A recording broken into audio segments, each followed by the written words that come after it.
നമസ്തേ പ്രിയമുള്ള പ്രേക്ഷകരെ, നാം ഇവിടെ ചർച്ച ചെയ്യുന്ന വിഷയം നിങ്ങളുടെ നാളെ എന്ന ജ്യോതിഷ വിഷയമാണ്. നിങ്ങളുടെ നാളെയിൽ നാളെ 2025 ഒക്ടോബർ മാസം 16-ാം തീയതി, അതായത് 1201 കന്നിമാസം 30-ാം തീയതി വ്യാഴാഴ്ച. നാളെ വ്യാഴാഴ്ച തൃശ്ശൂർ സൂര്യോദയം കാലത്ത് 6:16, അസ്തമയം വൈകിട്ട് 6:06. നാളത്തെ രാഹുകാലം നിങ്ങൾക്കറിയാം. ഉച്ചയ്ക്ക് 1:30 മുതൽ 3 മണി വരെയുള്ള സമയമാകുന്ന രാഹുകാലം. നാം ശുഭകാര്യങ്ങളൊന്നും തന്നെ രാഹുകാലത്ത് അനുഷ്ഠിക്കാറില്ല.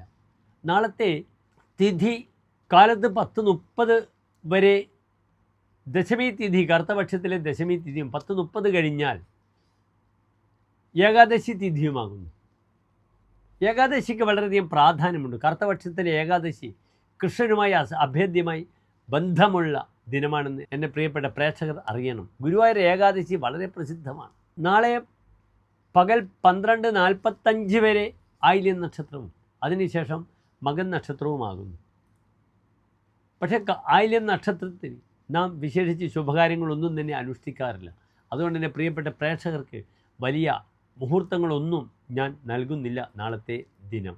അതുമാത്രമല്ല, നാളെ കാലത്ത് 10:30 വരെ വിഷ്ടിക്കരണവുമുണ്ട്. വിഷ്ടികാലത്ത് എന്ത് കർമ്മം ചെയ്താലും അത് ഗുണമാകില്ല. അതിനാൽ നാളെ എൻ്റെ പ്രിയപ്പെട്ട പ്രേക്ഷകർ റിലാക്സ് ആകണം. നാളെ വ്യാഴാഴ്ച വിഷ്ണു ക്ഷേത്ര ദർശനം നടത്തണം. അവിടെ വിഷ്ണുവിന് തുളസിമാല പാൽപ്പായസം വഴിപാടായി സമർപ്പിക്കണം. വൈകിട്ട് മകൻ നക്ഷത്രമാണ്.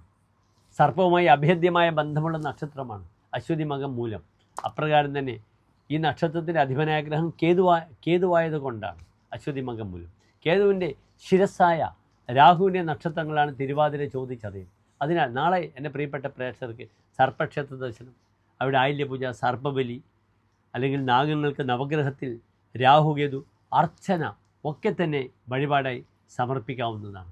എല്ലാ പ്രിയപ്പെട്ട പ്രേക്ഷകർക്കും ശോഭനമായ നല്ലൊരു നാളെ പ്രാർത്ഥിക്കുന്നു. നന്ദി, നമസ്കാരം.